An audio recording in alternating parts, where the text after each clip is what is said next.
Bonjour, bienvenue dans ma bibliothèque. Nous sommes à Montréal le 17 avril 2014. Mon nom est Bruno Lalonde. Aujourd'hui, j'aurais envie de vous entretenir de toutes sortes de sujets. Plusieurs choses me viennent en tête. Je vais essayer d'être clair, pas trop confus.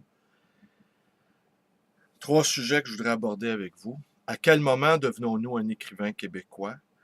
Qu'en est-il de la bibliophilie?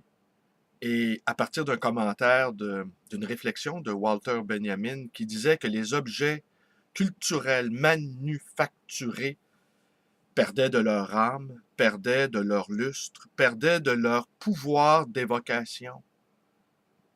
En fait, se délestaient d'une partie de leur puissance en étant reproduits en série.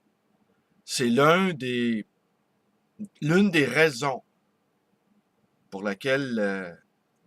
pour lesquelles les bibliophiles recherchent les livres à très faible tirage, car ils ont l'impression d'être au plus près de la source. On le sait, Paul Éluard, qui était le fils d'un riche industriel, euh, ne lisait que les poètes dans l'édition originale. C'est ainsi qu'il a lu Rimbaud et Baudelaire dans l'édition originale, presque sortie des presses. Et cette idée-là, que Rimbaud ou Baudelaire aient pu tenir entre leurs mains pratiquement le même exemplaire qu'Éluard, est une sorte de remontée aux sources qui correspond au fond à l'idéal de l'amour, à l'idéal de la poésie également, qui ne se multiplie pas, qui ne se partage pas à l'infini. Un unique objet d'affection, un unique objet d'attachement.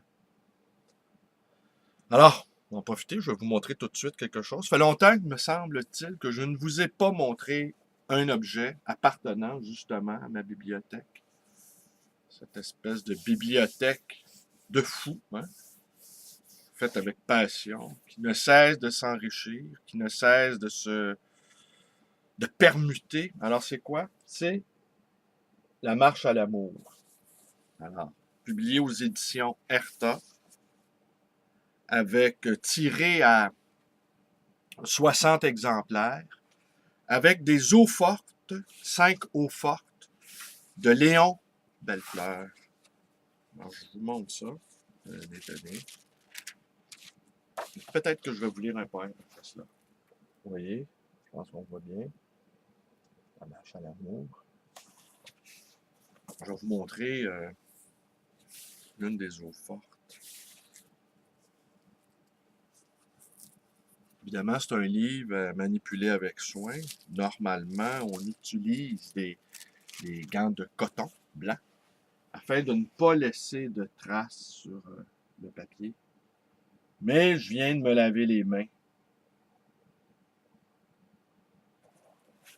De toute façon, je pense qu'on doit être propre physiquement quand on écrit ou qu'on lit, comme une sorte d'ascèse préparatoire à la réflexion, aux rêveries.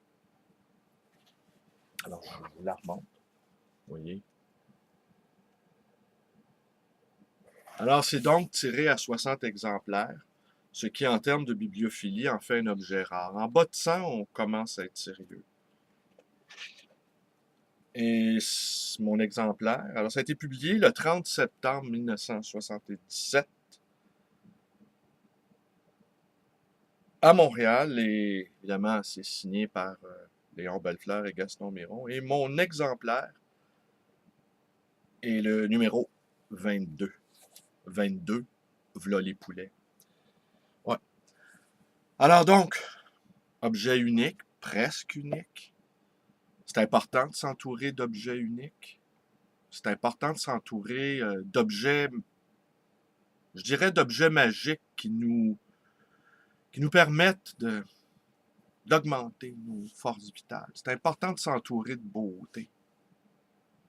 beauté unique.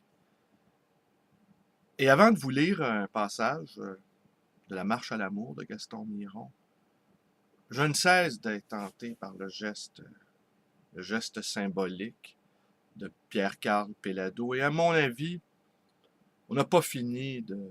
Bon, là, la plupart des commentateurs, des journalistes, des analystes et des gens en général s'entendent pour dire que ce geste-là a signifié le glas, a sonné le glas de l'élection du Parti québécois. Peut-être. Assurément, ça a sonné le glas de cette élection-ci. Mais ça a réveillé quelque chose en moi d'incroyable. Je n'arrive même pas à me l'expliquer. J'essaie de réfléchir. Je ne cesse de penser à Péladeau. Comment se sent-il, lui, à qui on attribue la défaite? Et quand il affirme qu'il est entré en politique pour les 10 prochaines années, moi, je le crois. Je ne crois pas que... D'abord, il ne peut pas quitter. On lui attribue trop de responsabilités dans cette défaite-là. Et en plus, j'imagine qu'il aura pour lui d'invraisemblables ressources intellectuelles qui vont se joindre à son groupe de réflexion, qui ne manquera pas de se constituer dans les prochains mois.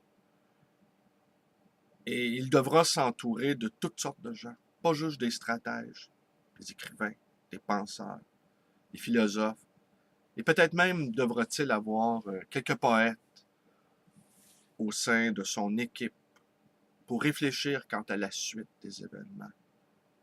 Cela reste pour moi, tel que l'avait défini Nicolas Nassib Taleb, un signe noir, c'est-à-dire un événement hautement imprévisible, hautement inimaginable, qu'un milliardaire se lance dans la politique active.